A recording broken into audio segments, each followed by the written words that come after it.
My wife cheated on me and now has so many demands, and it feels so unfair. Welcome to Reddit Minutes. Here you will find complete stories from Reddit users. I am realizing this is a long story because I included details I felt were relevant, but I am probably being way too verbose. Read the TLDR if you want, but if there is a lack of clarity, read the wall of text. I am 30, and my wife, F30, got married recently. We were together for 6 years before marriage and engaged for 3, delayed the wedding twice because of COVID.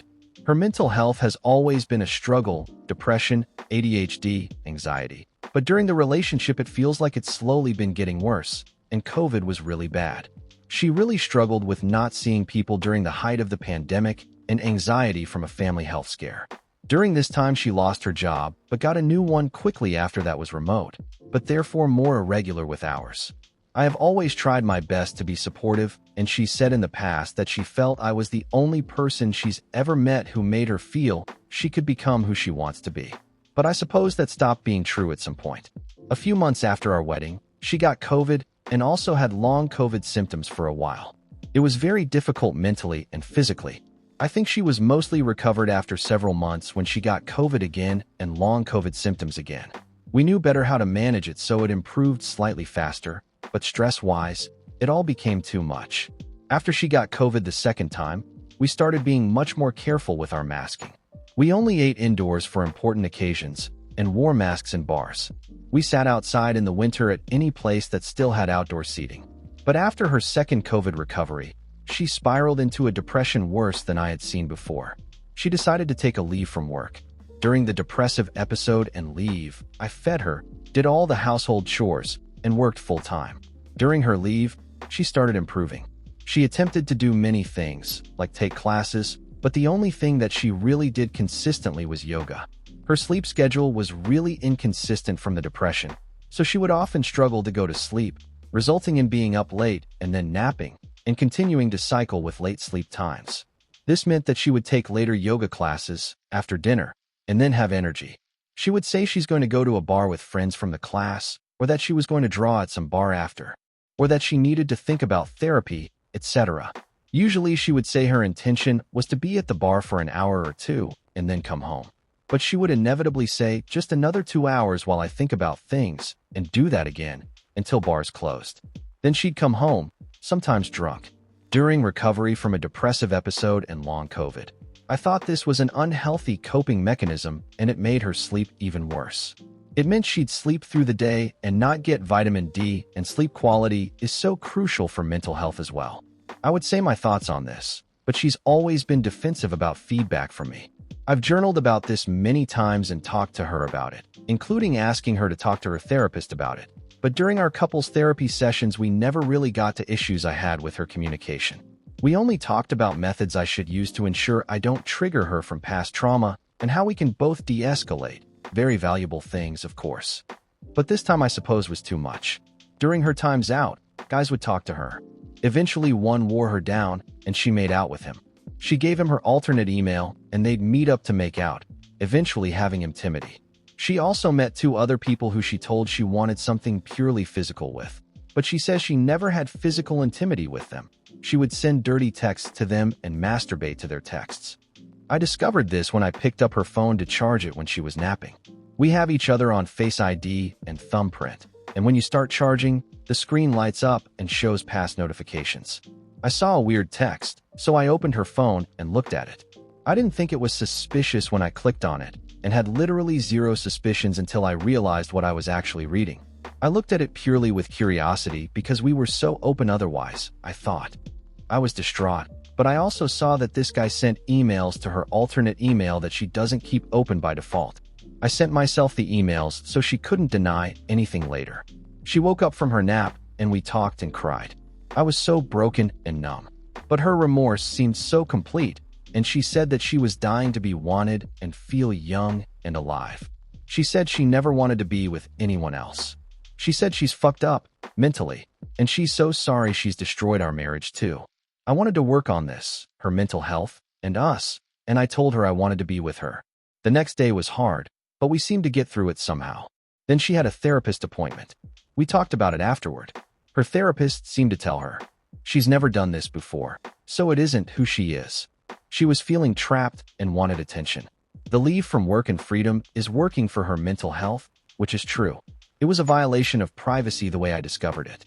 And during this conversation, all these things she said very defensively and with an attitude of blaming me for her actions. I was not happy about the perceived lack of guilt.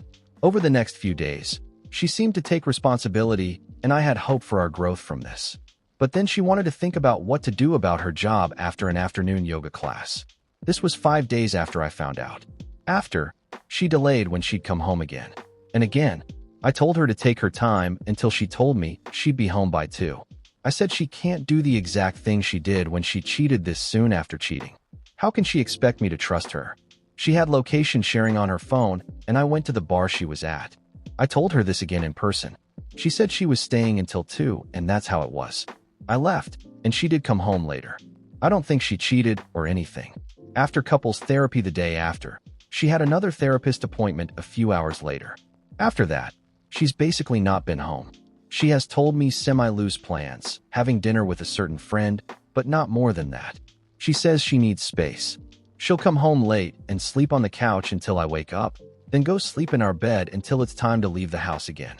Based on our couples therapy session, I think she is going to demand changes from me so she doesn't feel trapped. I don't want her to feel trapped. I want her to be healthy and to have healthy coping mechanisms and to want to be with me. She still texts, "I love you," to me, but she hasn't said she loves me in a week. I am so scared she wants to separate more completely, not only for my sake, but hers. She's had suicidal ideation, and I just want her to be okay. I think she has projected her parents' relationship onto me and will see anything I do as controlling or annoying at this point. I think her therapist has heard her talk about me this way as well and is encouraging separation. I don't think her therapist is wrong based on what she's heard, but I think it's possible my wife is being selective about what she tells the therapist.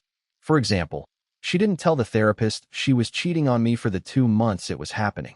I would guess that she also wasn't telling the therapist how often she was going out alone drinking. At our next couples therapy session, I think I'm going to be told she's moving out, and if I don't want that, I'll be controlling her again. I don't know how it's come to this. When the couples therapist found out, she told me, just because she feels trapped does not mean that you are trapping her. But I am scared that my wife, who definitely has felt I walk over her in conversations, is choosing now to put her foot in the sand. It feels like the most unfair time and decision, but I don't want to lose her and start my whole life over. I also don't want to acquiesce to this and have her think she is right to think I want to control her. That would result in a life of her resenting me in her mind. I know I'm not blameless. We got couples therapy before this happened for a reason. I am argumentative, and she gets triggered by confrontation from past trauma. We have worked on it a lot, and I am doing better, but I'm not perfect. But above all else, I want her to be happy and healthy, and I thought she knew that. So how can she think that I want to control her instead of thinking she's coping unhealthily?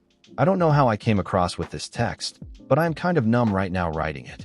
I can't stress enough that I try in every conversation to understand, even if she feels I am just trying to win or if the conversation gets heightened by my tone or her trauma. It's the number one thing we've talked about, and it hurts so much that she really thinks I want to control her even though what I am proposing, not demanding, is as mild as being at home by midnight on weekdays and trying to sleep well for her mental health. TLDR, wife cheated for 2 months. Felt I was being controlling because suggestions for what to do about COVID and depression is probably going to demand space and to be treated differently. I am torn between not wanting to lose her and feeling like it is totally unfair to focus on how I need to be better rather than her mental health and our communication. I'm going to give an update and then respond to some common feedback I got. After seeing the couples therapist again, the couples therapist and my therapist strongly felt my wife likely has bipolar disorder, 1 or 2 unknown, triggered from long COVID or something. Some family also suspected it. Over the last few weeks, we've had a few cycles in which she comes back to me crying, apologizing, saying she doesn't want anyone but me. All the things I want to hear. We'll talk about what our future may look like, whether we need a change of location or some kind of reset. We make up, including intimacy. This form of absolution for her seems to calm her, but then she seemed to get antsy again and leave for increasing amounts of time, again with unsafe behaviors. She's admitted to continued cheating in these times as well. I am worried about it, as she's come back from wherever she's been at like 6 a.m. and sleep for 14, 15, once even 19 hours. It feels very stereotypical bipolar behavior. Talking to my own therapist, I've come to realize how unlikely it is that this will end up okay. I love this person, and as much as I want the best for her, it is not guaranteed that I am actually helping. Not because I'm not doing all I can, but because all change for her has to be internal. And statistically, bipolar takes a while to treat, and even if it is treated very successfully, we go back to having a relationship in which she was so insecure about whether she was good enough for me, about her own intelligence, and about confrontation, that it'll be hard to think we'll make it regardless. So I've basically made the internal decision that I'll be seeking legal separation, basically divorce with separated finances, but she can stay on my health insurance. My therapist has also said that I do exhibit some patterns for control to alleviate anxiety, so some uncertainty will be good to learn to deal with it. So I think it'll be a win-win for my mental state, my wife, and my future. I'm basically going to prepare this all, and when I think my wife is in a stable place, I'll ask for separation. She has already packed her things intending to move out anyway, so I think it can be relatively seamless. I'm going to take some solo trips and ask some friends to plan a different trip with me as well. I've also been reaching out to many old friends and re-establishing my old community, and it's made me sad that I lost touch with so many great people and so happy that I have been able to get them back in my life. For the feedback, many of you were right that she'd continue to cheat. His wife 10 was really amazing and said what I needed to hear. I can't tell you how appreciative I am of being kind while centering my well-being. There were others as well, and I am glad you took the time. Otherwise, everyone implying I don't have respect for myself or that I don't have self-esteem are simply wrong, and usually not very helpful. Maybe for others it would be a wake-up call, but I can't tell you how much it didn't feel useful at all. I genuinely have incredible resilience. I lost a parent early in life and made it through childhood poverty and self-esteem, and I am personally incredibly proud of myself that I can consider what is best for other people even while I struggle. I do not struggle with standing up for myself ever. I wrote that a week after I found out. I also want to caution the typical chorus of calling cheating partners every derogatory word in the book. Many deserve it, of course, but life is usually not so black and white, and while I don't excuse her actions, my wife is not how many of you describe her. People have complexity. She can lie to me and feel remorse. She can feel controlled without my being controlling. She can have trauma and extend that to me, but that doesn't mean I'm responsible for it. Not all lying is gaslighting. She can be empathetic to others and not to me. I'm not apologizing for her actions. She will feel the consequences for them. In general, I found the tone of many comments surprisingly unhelpful, but hey, you get what you pay for. For the future, I think we should remember that many people posting on this sub are having some of the worst times of their life, and extending some grace is not that hard. Thanks for reading. If you liked the video, I would appreciate it if you would leave a like, comment, subscribe, and share the video to reach more people. The background video does not belong to me. Full credit to PO Travel. For more information, check the description of this video. Have a great day.